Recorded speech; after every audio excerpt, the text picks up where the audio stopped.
अगर ये सेंटर, अगर ये सुनिए, अरे भटकाइए मत ये, अरे स्वास्थ्य की बात कीजिए, स्वास्थ्य की बात कीजिए, स्वास्थ्य की बात कीजिए, स्वास्थ्य की बात कीजिए, शिक्षा की बात कीजिए, रोजगार की बात कीजिए। आप कहाँ निकाल रहे हो, कहाँ निकाल रहे हो, कहाँ करा रहे हो आप? सारा सब कुछ फर्जी, 420 नोटंकी, नोटंकी के अलावा कुछ नहीं। हिंदू मुस्लिम मंदिर मस्जिद, इसके अलावा कुछ नहीं। अरे बात, अरे उसके छोड़िए, उसके छोड़िए, रोजगार की बात करिए। अरे उसकी छोड़िए, जो मैं कह रहा हूँ, आप जो है सिर्फ रोजगार की बात कीजिए। वोट जो देता है ना, गरीब देता है, और उस गरीब को ऐसा माइंड वॉश कर दिया कि यह हिंदू मुस्लिम मंदिर मस्जिद मदरसा, इसके अलावा कोई मुद्दा नहीं। तो फिर आपकी पत्रकारिता पे मैं क्या जवाब दूं? नहीं तो हम नहीं, मैं क्या जवाब दूं? जब चुनाव आयोग का देश कैसे चला गया आपको पता नहीं क्या? वो लोकतंत्र का आनंद नहीं, सबसे बड़ा तो लोकतंत्र का आनंद वही था जो चुनाव आयोग को चुना गया। वो चुनाव आयोग किसकी पैरवी करेगा जो खुद ही निष्पक्ष नहीं है।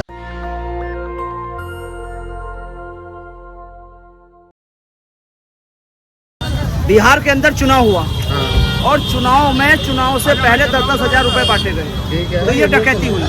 क्योंकि किसी भी का चुनाव हो, चुनाव में आचार संहिता लगती है, आचार संहिता लगने पर आप कोई विकास कार्य नहीं कर सकते। तो आपने कैसे 10-10 हजार रुपए बांटकर वोटों की डकैती डाल दी। अफसोस ये नहीं कि उन्होंने 10-10 हजार रुपए बांटकर वोटों की डकैती डाल दी सत्ता ने।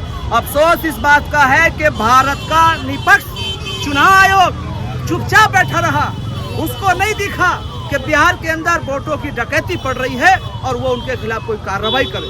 क्यों नहीं करा? क्योंकि चुनाव आयोग दामाद इसमें वोट चोरी कहाँ से हो गई? डकैती, भारत के संविधान में वोट लालच में लेना भी चोरी है, गुनाह है, अपराध है। ये डकैती है, डकैती चोरी नहीं, डकैती है। भारत के चुनाव आयोग दामाद मुँह में और स्त्री अपनी पुत्री मुँह में रहे, क्योंकि उनका दामाद सहारनपुर के डीएम है और उनकी पुत्री नोएडा की डीएम है। इसलिए वो अपने दामाद को और पुत्री को डीएम बनाने में रखना चाहते हैं। देश की जनता से उनका कोई लेना देना नहीं। अन्यथा होता क्या है चुनाव में, विपक्ष धोखे से या अनजाने में कोई बात कह दे, तुरंत उसके खिलाफ आचार संहिता का मुकदमा होता है और उसको जेल में डाल दिया जाता है, उनकी सभाओं को रोक दिया जाता है। मगर इतना बड़ी डकैती हुई, चुनाव आयोग ने कोई कार्रवाई नहीं करी। तो विपक्ष क्या कर रहा था? उन्होंने कितनी शिकायतें दी, कितना उन्होंने एक्शन लेने की बात करी। जब सारे मंडली के ठग एक जगह बैठे हों तो वो किसी की कहाँ सुनेंगे? चाहे कोई कितनी कार्रवाई कर ले, जब सारे ठग एक जगह हैं, चुनाव आयोग भी, विपक्ष भी, शासन भी, प्रशासन भी, तो सुनेगा कौन? सुनेगा कौन?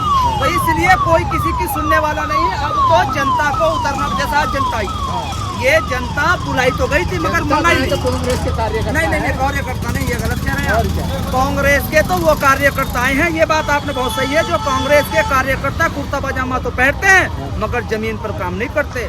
मैं यहाँ कहना चाहूँगा, राहुल जी के नेतृत्व में जितने ईमानदार लोगों ने कांग्रेस की मिशन को और मकसद को पूरा करने का काम किया, उस दिन भाजपा ऐसे उखड़ जाएगी जैसे खेत से मूली उखाड़ दी जाती है।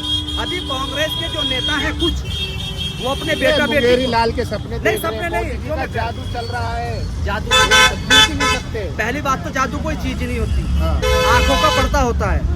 कांग्रेस के नेता लंबे लंबे कुर्ते पहन के गाड़ी में आते हैं, दामाद भाजपा में, पुत्री भाजपा में, रिश्तेदार भाजपा में, यहाँ राजनीति करते हैं। वो सिर्फ और सिर्फ कांग्रेस को कमजोर करने का काम करते हैं। जब तक राहुल जी नकली वोटों से बनी हुई सरकार है। हमारे देश का जो प्राइम मिनिस्टर है, जो हमारे देश का प्राइम मिनिस्टर है, वो नकली वोटों से बना हुआ है। वो बनारस से हार गया था और उसके बाद उसको जबरदस्ती जिताया गया। ये बोगस वोटों से बने हुए महान देश का की सरकार जो है, प्रधानमंत्री बोगस वोटों से बनी। या बिल्कुल, प्राइम मिनिस्टर भी बोगस वोटों से बना हुआ। सबूत 100% सबूत है। राहुल गांधी जी ने खुलेआम सबूत दिखा दिए हैं हर जगह। और इतने बड़ा प्रूफ देने के बाद में भी लोगों की अगर आंखें ना खुले तो शर्मनाक बात है। हम गुलामी की तरफ जा रहे हैं। एक भी अगर मुद्दा इनके पास एजुकेशन का, चैनल का नाम क्या है? ठीक है जी, रोजगार का, नेशनल दस्तक, अगर ये इस चीज को लेकर चले तो कभी भी जिंदगी में सत्ता में नहीं आ सकते। एक ही मुद्दा है इनका, सिर्फ हिंदू मुस्लिम के अलावा इनके मुद्दा ही ना है। घुसपैठिया जो बड़ा कौन जो घुसपैठिया, उसकी जिम्मेदारी किसकी है? किसकी जिम्मेदारी है? किसकी जिम्मेदारी है? किसकी जिम्मेदारी है?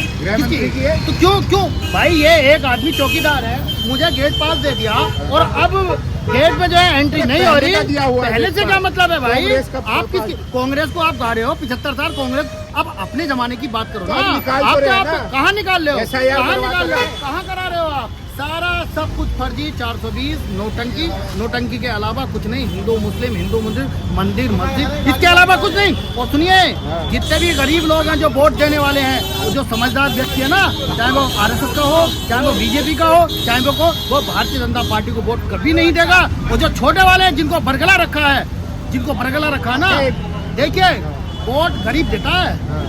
वोट जो देता है ना, गरीब देता है। और उस गरीब को ऐसा माइंड वॉश कर दिया कि यह हिंदू मुस्लिम मंदिर मस्जिद मदरसा, इसके अलावा कोई मुद्दा नहीं। कभी भी जिंदगी के इस पॉइंट को हटा दीजिए। कभी वंदे मातरम, अरे क्यों संसद का जो है आप टाइम बर्बाद कर रहे हो भाई? अरे शिक्षा पर बात करिए। एक बात सुनिए, अभी तक जितने एम्स बने हैं, जितने अगर ये सेंटर, अगर ये सुनिए, अरे भटकाइए मत ये, अरे स्वास्थ्य की बात कीजिए, स्वास्थ्य की बात कीजिए, शिक्षा की बात कीजिए, रोजगार की बात कीजिए, बेरोजगारी की बात कीजिए। आप क्या अरे उसके छोड़िए, रोजगार की बात करिए। अरे उसकी छोड़िए, जो मैं कह रहा हूँ, आप जो है सिर्फ रोजगार की बात कीजिए, स्वास्थ्य की बात कीजिए, शिक्षा की बात कीजिए, भाईचारे की बात कीजिए, मोहब्बत की बात कीजिए, देश को पैगाम दीजिए अमन की। अरे कहेंगे सब कुछ होगा, लेकिन उससे पहले जो है हम जो बोल रहे हैं ना, हमारे पेट में जब तक नहीं होगा ना, जब तक हमने। धन्यवाद। वंदे मातरम 1875 के अंदर बना था। और आनंद मठ में जो पिक्चर बनी थी, वो था उसको इस गाने के अंदर एक जोश। तो वो जरूरी है या नहीं है? अरे जरूर, सब कुछ है जरूरी। तो लेकिन जो राष्ट्रीय गान है, अब ये मोदी जी जो है, वो जब से वो मुख्यमंत्री थे और प्रधानमंत्री तक, वो नेहरू, इंदिरा गांधी और यहाँ तक कि राजीव गांधी तक को कोसते रहते, कांग्रेस को ही कोसते रहते। तो न्याय तो मतलब सवाल तो होंगे ना। सवाल ये है, आज वो देश का अपमान कर रहा है। 80 करोड़ लोग, कहता है मैं 80 करोड़ लोगों को, भारत के लोगों 80 करोड़ लोग पाल रहे हैं सर, क्या कहेंगे? वोट चोरी हो रहा है? 5 किलो हो रहा है। कहाँ हो रहा है सर? चुनाव आयोग तो मना कर रहा है साहब। चुनाव आयोग खुद ही करवा रहा है, तो वो बताएगा क्यों? वो तो खुद ही ऐसा सिस्टम बना रहा है कि आराम से वोट चोरी हो जाए। वो तो चोरी का जिम्मेदारी उसको दिया हुआ है चुनाव आयोग को। हाँ। सर क्या बात कर रहे हैं? क्या बात, बिल्कुल सही वो बोल तो रहे हैं। निष्पक्ष एक संस्था है। ना, कोई निष्पक्ष नहीं, कोई भी संस्था निष्पक्ष नहीं बची है। सब आरएसएस ने अपने कब्जे में ले लिए हैं। कब से ले ली? ये तो 2014 से तो बुरा ही काम कर दिया। सारे काम 2014 के बाद, बिल्कुल। पहले नहीं होते थे। नहीं, पहले देखो, पहले सभी सरकारें कुछ अपने दम से कुछ न कुछ करने की कोशिश करती हैं। लेकिन पहले ऐसा नहीं था।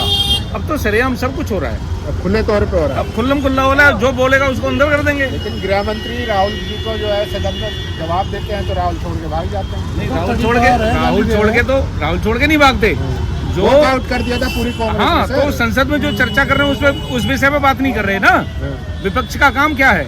देखिए, विपक्ष का काम जो होता है संसद में, वो सिर्फ इसलिए नहीं होता कि वो विपक्ष की बात करते रहें। उनका असली मकसद जो होता है वो ये होता है कि जो गलत देश में हो रहा है उस बात को वो बताएं और अपनी प्रतिक्रिया दर्ज कराएं कि आप इस पे गलत सोच रहे हो। सर, राहुल गांधी चाहते हैं कि और देशों की तरह जैसे नेपाल में, श्रीलंका में हुआ, जेएनजी को भड़का दो और विद्रोह करवा दो। तो इसमें बुरी बात क्या है? मैं भी चाहता हूँ। हाँ, बिल्कुल सही बात है। मैं भी चाहता हूँ। जीएनजी कौन है?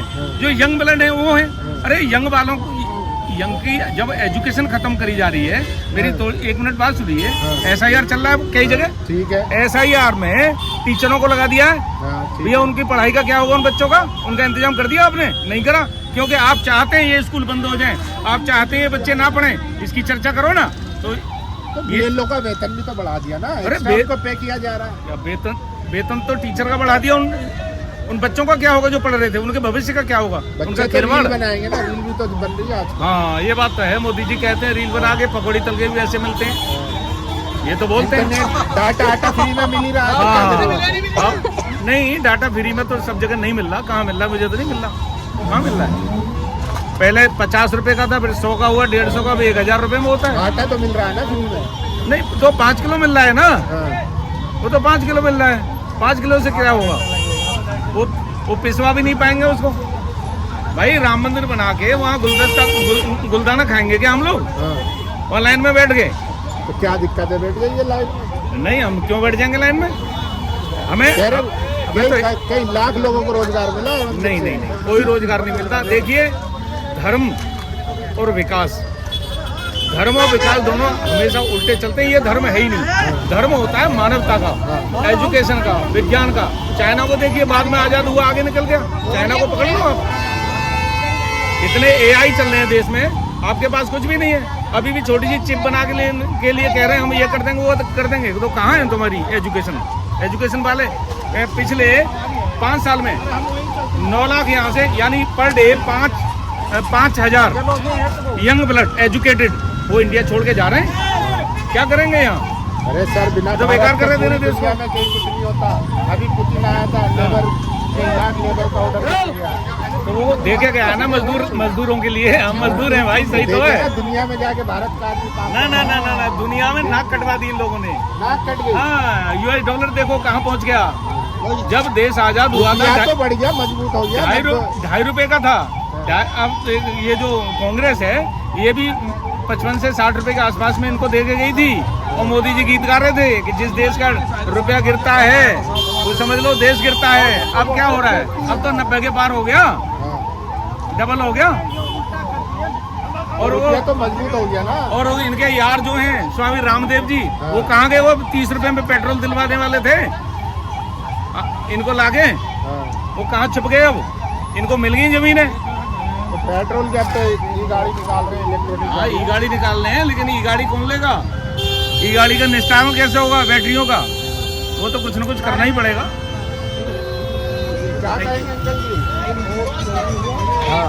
इसीलिए सत्ता में इन्हें कोई वोट नहीं दे रहा। वोट ही नहीं दे रहा, इन्हें कोई नहीं दे रहा। अमित शाह कह रहे हैं कि बंगाल जीत गए हैं, कर्नाटक जीत गए हैं, तेलंगाना जीत गए। सही है, चोरी करके तो मैं भी रईस बन सकता हूँ। चोरी से तो सब बन जाएंगे। बैलेट पेपर से चुनाव कराओ। हम तो जब मानने हैं, जब दूध का दूध और पानी का पानी। अब सीधा एक ही सवाल बैलेट पेपर। ठीक है, वोटर को खुद ही नहीं पता वो वोट किसको दे रहा है, मेरा वोट कहाँ गया उसको खुद ही नहीं पता। हाँ, चलिए और लोग हैं। Thank you madam. ठीक है सर। क्या कहेंगे, वोट चोरी हो गया? अरे होगी याद है।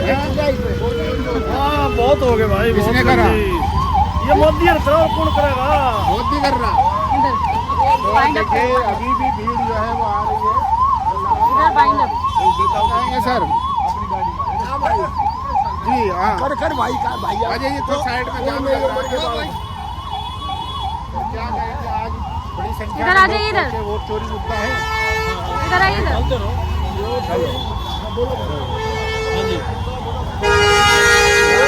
ये जेन्युइन मुद्दा है जो राहुल जी लेके आए और पूर्ण रूप से साक्ष्य के साथ पेश किया गया। ठीक है, इसमें कोई शक नहीं। आज हिंदुस्तान का जो संविधान खतरे में है, जो हमारी डेमोक्रेसी वो खतरे में है। गृह मंत्री कह रहे कांग्रेस खतरे में है, उनकी सत्ता परिवार अरे खतरे नहीं में है। ऐसा नहीं। ये तो इनका नारा था 400 पार आ गई 400। अभी बैसाखियों पे है। ठीक है, और जिस दिन ये पूरा बम फटेगा उस दिन पता लगेगा इनको कौन खतरे में कौन खतरे राहुल में गांधी ने नहीं। 2 प्रेस कॉन्फ्रेंस करी, लेकिन कुछ ठोस सबूत नहीं दे पाए। ठोस सबूत ये कौन कहता है? ठोस सबूत अमित नहीं शाह है। कह रहे सदन में क्या अमित शाह क्या कह रहा है क्या नहीं कह रहा है, ये आप थोड़ी वो है। आपका अपना मेथड क्या बोलता है वो आप भी देख लो एक बार।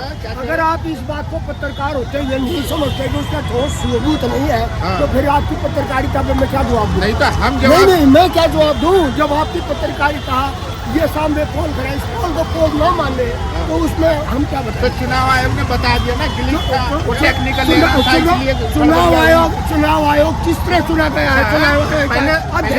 एक मिनट, चुनाव आयोग का अध्यक्ष कैसे चुना गया आपको पता नहीं? क्या वो लोकतंत्र का आनंद नहीं? सबसे बड़ा तो लोकतंत्र का आनंद वही था जो चुनाव आयोग को चुना गया। वो चुनाव आयोग किसकी पैरवी करेगा जो खुद निष्पक्ष नहीं है? पहले तो प्रधानमंत्री चुन लिया करते थे, अब नहीं चुनता था प्रधानमंत्री। भारतीय लोकतंत्र में हमेशा पार्लियामेंट चुना जाता है। Opposition leader parliamentary party LOP और मेजोरिटी प्रधानमंत्री और CGM, यही चुनाव उसको। ये तो अब हुआ था ना 2004 के बाद। उससे पहले तो 50 में 60 में तब तो प्रधानमंत्री नियुक्त करते थे। उससे पहले किसका अधिकार आने लगे? जब तक तो अधिकार दिए जाने लग रहे थे डे बाई डे। अगर उनको अधिकार दिया, मंडल को अधिकार दिया, CGI को हटाना पड़ेगा। दलित को सबको पता है नहीं अगर आप तीन लोग हैं, तीन लोग नहीं होते हैं लोकतंत्र, तो आप क्या बोलोगे? अगर लोकतंत्र के हत्या हम लोग न करी हो, हम लोग करते तो होते नहीं,